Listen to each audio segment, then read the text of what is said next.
We're here today with Rob Cramer, designer of TurboDrift. Welcome to Design Diary, the podcast where you get to look inside my board game design notebook as well as what's going on inside my head. We look at a new word each day from the sense of mechanics, tone, theme, or inspiration for a full game. Today's word is... Tucket. A fanfare on a trumpet. And that's the entire definition. Yeah, I've never heard this word before. Have you? I was in marching. I was president of marching band, and I've never heard this term before. I mean, I played trumpet in a marching band. What did you play? I was quad toms, drums, just a variety of drums. Okay. Yeah. So I played trumpet, baritone, valve trombone, tuba. So this was amazing. I like this. I like this word. So if you haven't heard of it, nobody has. Yeah, exactly. And so this one was tough because I've played around with kind of making a music game for a while, and it's tough because you have to thread that needle between getting. If you get too deep into music theory, then it isn't accessible to anyone. Yeah. But if you abstract it too much, then it isn't interesting or recognizable as a music game. So with Tucket, I'll just go down to what I wrote. So I didn't want to specifically focus on a fanfare for a king, because that's usually what you think of when you have trumpets. You have the trumpets with the flags and all that. But I was thinking about writing a jingle, one note at a time. So you're specifically like jingle writers, and you need to write a fanfare or a ditty that happens at the end of a commercial or something like that, something really catchy, something short. It's not like this is a concerto or anything like that. And the music game idea that I've had for a while involves lining up cards or tiles kind of in their note formation. And each person has control of a single note or a specific color of note that you can line them up. And it's sort of like a area majority. So each section or line of cards is a separate jingle, and you want to control specific parts or the beginning or the end of a jingle by playing cards there. Wow. So that was kind of the first idea that I had. I wasn't sure. Rests would be like scoring sections. Yeah. You could change the key. You could do different shifts in tempo or dynamics, make it loud, make it quiet. But I don't know how that would translate to specific game design, because I wanted this game to be a single deck of cards. That has always been interesting to me, to have a deck of cards where you shuffle and then you play. Not necessarily learning the rules as you go along, like Friedman and Fried's new stuff like Flea and Fortress, but which I'm very interested in, but I haven't played. But it's right up my alley with that concept. Yeah. You've talked in previous episodes about rule changing games where the rules change as you go, but not necessarily like Flux. But then I ditched that idea entirely, and kind of abstracted it because the longer. I mean, so trumpet, trombone, baritone, that kind of stuff. The lower notes are produced by instruments that have larger mouthpieces and longer tubing. Okay. And so if you have like a piccolo trumpet, it's usually a short amount of length. Yeah. If you stretch it out. And so I was thinking about a route building game where each person has their own trumpet, and it's basically just spiraling out across this board. And you're trying to encircle notes. Okay. So these notes are seated onto the board in some fashion. And then you're trying to encircle them either with tiles that have holes cut out where you can place them over notes and they'll still be visible, or just straight up routes that you can encircle stuff in. And so that's really the direction that I took with Tucket, because it's, I don't know. It's music is a tough one to go with. So yeah, music is crazy. First of all, this last one, I was thinking Sorrow, a little bit of Sorrow with that, and I was trying to come up with a pun like Sorrow of the Sea, like the note C, but I just couldn't come up with the best one. But I definitely got like a Sorrow vibe from that, and mixed with a little bit of Turbo Drift and some stuff like that. I really like spatial aspects in my games. That is for. But when you were talking about the first concept with just cards, it brought this idea into my head immediately, and it's like you're looking at like a.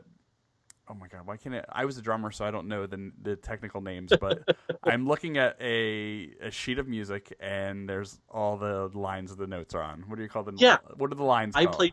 played piano for 8 years, and I don't know what those lines are. I forgot. But I'm picturing them on like a card, and then you're playing cards like next to each other, and the next one you could like shift them up and down so the lines match up. But if you go down one, do you know what I'm saying? Yeah. Like yeah, exactly. I have a drawing of that exact awesome, yeah, shifting thing. That seems so like natural for this.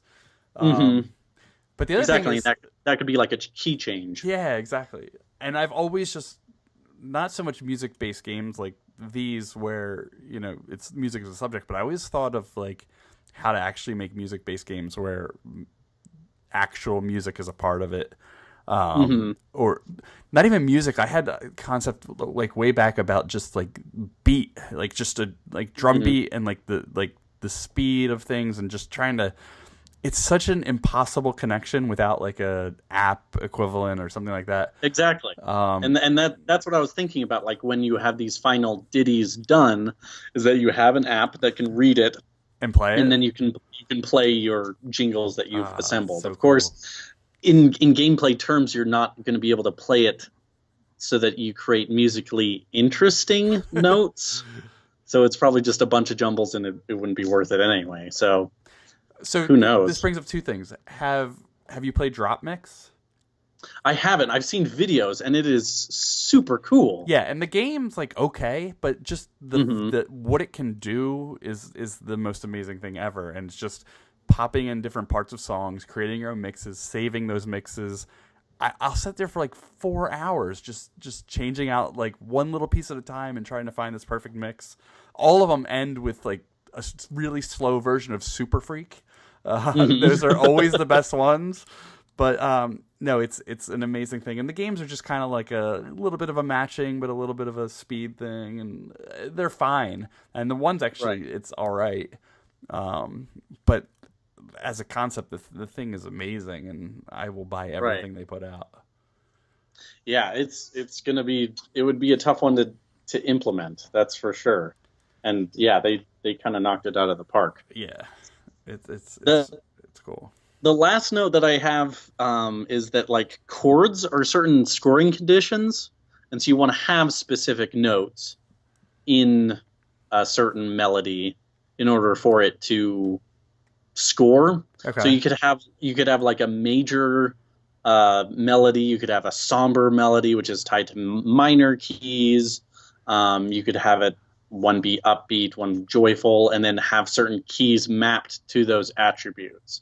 So you could have, if a jingle has majority major beats, major notes, or minor notes, or that kind of stuff, then it would be coded as a minor melody. Gotcha. And then that could be assigned to different scoring conditions. But I don't know how those would come out into play or anything like that. But I mean, it's so interesting because the only other music games that I can think of are, is it Okie Dokie by TMG, where you're assembling an orchestra, but it's essentially just a numbers on cards game. And then there's like Take the A Chord, which is another Japanese game. I don't know that much about it, and it's just. Have you seen Record? Oh yeah. That one's on Kickstarter. Right? It is. No? Okay. And by the time we release this, it's done. I think it ends like 10 hours from when we're recording.